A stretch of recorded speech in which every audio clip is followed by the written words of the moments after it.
Manchester City revamped, revitalised, still in the mind of their manager, Brian Horton, one more win away from certain salvation, although the results have gone reasonably well for them earlier today. This is Kanchelskis in typical guise. Can Hughes reach it? Here he does! Andy Dibble blocks. And then City get the respite of a free kick with full gratitude to their goalkeeper. That's a fine link-up between the two Germans. Carl finding Rössler, looks for Walsh. It was an intelligent ball in behind Dennis Irwin. I tell you, his pal's furious with him. Stefan Carl is absolutely furious.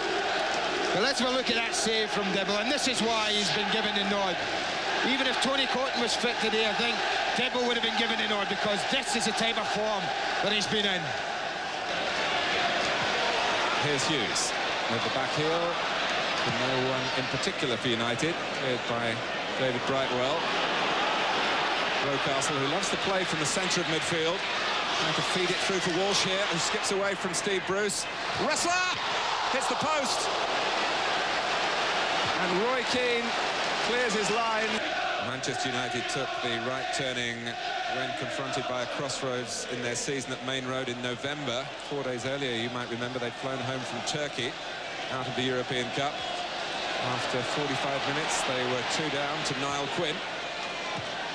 Coming back so strong in the second half. The first half hasn't been all that they would want here either. And Walsh, he was surprised that the ball came back to him a yard or so from the goal itself.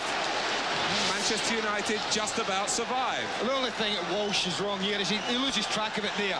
He didn't see the ball, he didn't see it come back off Steve Bruce, and had he done so, then I think Paul Walsh would have been giving them a 1-0 lead. Here's Parker.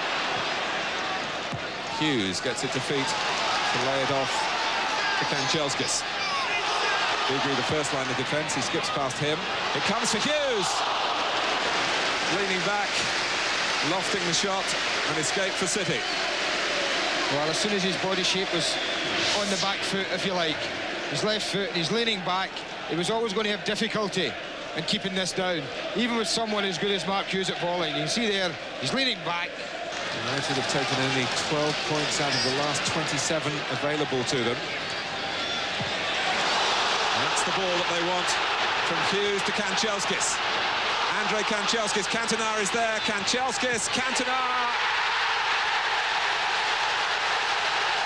Well, it's taken him 35 minutes to get the combination right, to get the perfect scenario. You couldn't have wished for this any better, Alex Ferguson. I talked about the pace, I talked about the 1-for-1, and this is it. But give Hughes credit, he's quick enough to spot it. From there, there's only one winner, and now he has a decision to make.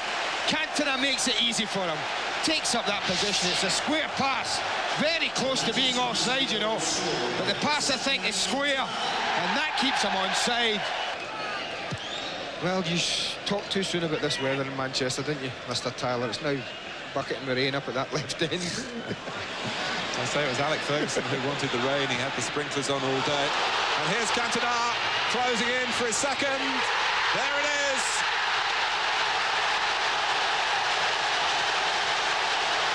Well, they've done what you said they mustn't do, and that's lose another right on the stroke of half-time. First reaction here was, is there an offside? He's trying to hold, there's the pass.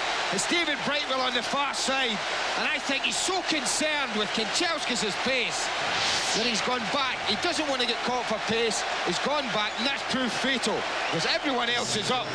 And did anyone ever expect this guy to miss? I certainly didn't. Goalkeeper comes out. Many people talk about lifting it over him, but Dibble stays big for a while. But look at that. He's in total control, total mastery of the situation. Complex, colourful, charismatic, sheer class. The difference between Manchester United and Manchester City here. 2 Eric Cantona goals. Alex Ferguson's side took a while to get going, but they're well in control here. They lead City by 2 goals to 0. Well, City here have to try and do what United did to them at Main Road in November. Then the home side were 2 goals to the good. The same player had scored them both. Of course, the problem that Manchester City have is that Niall Quinn, who's had a bit of a domination in derby goals recently is sitting in our studio, and sadly for them, not doing his stuff out on the pitch. Russell. Alistair coming across with great purpose, a well-timed tackle, it needed to be. Hasn't had a real sight of the United goal. Ian Brightwell, kept in by Beagrie. Walsh with a flick header. Just a little flex of the City muscles again. It's a good early cross from Peter Beagrie. And that shows you it doesn't matter. You don't have to be 6 foot tall in the penalty area if the crosses have got enough quality in it. David Brightwell. Beagrie. For Walsh. Back for Beagrie. Brilliant play this. And Roy Keane was required there with a rescue act. Great example of what we're talking about. In total control, but when they need someone to put in that extra bit of effort. But just watch Keane. You can see him there. He picks up the run of Beagrie. And look at his determination to get back in there and stop Beagrie having a shot at goal. Wonderful stuff. That's what midfield play is all about. We all talk about Keane's forward runs, but look at the way he assesses the situation there. And he's made a mistake here, Cantona. Rocastle dismisses him. McMahon waiting to be teed up. Hill, he saw out of the corner of his eye, moved to the right, but he threads it through for Ressler. It's a chance for City, as good as they've had since they've been behind. That's the best they've had since they've been behind. Simple as that, Mark. When chances are few and far between and games it's this importance, then you really have to do better than this. The one thing at least you have to do is make the goalkeeper earn his pay. You have to make him make a save. Lovely ball from McMahon. Spots Rosler in a very good position. Took up an excellent position, but the shot really was quite poor. Keane. McMahon having to make up the ground. The best he can do at the moment is just hold him up. Keane gets his shot in. That's an example of what I mean. We haven't seen too many central midfield players of City make this sort of run. Ask this many questions defensively. It's a very ambitious attempt. We'll just see from this angle how close it becomes. But he's looking to bend it on this side and never comes close. I don't think, certainly from the pictures we saw there was no suggestion of Eric Cantona being guilty of anything. Well, they've come to worship again.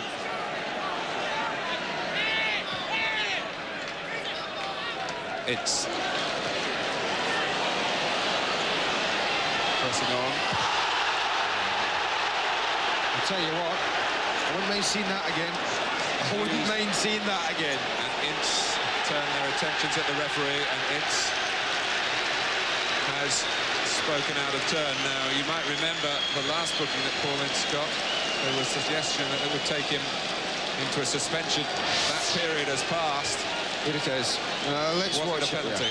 Well, that's it. Tells it all. That's a penalty. No danger at all. Watch Michel Vaux. There's his right leg goes in with here.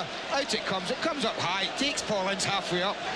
So Ince booked, Cantona booked, Keane booked. But what matters for Manchester United are 2 Cantona goals in the latter stages of the first half. 3 crucial points for them. City unable to knock them off the course that can lead them back to the Championship. Cantona decides the derby. City still not certain of survival in the Premiership, and that will concern their fans even more than the loss of local pride here. A 9th consecutive meeting with Manchester United without a win, equaling their worst ever sequence on these special occasions. But for United, it's the right result.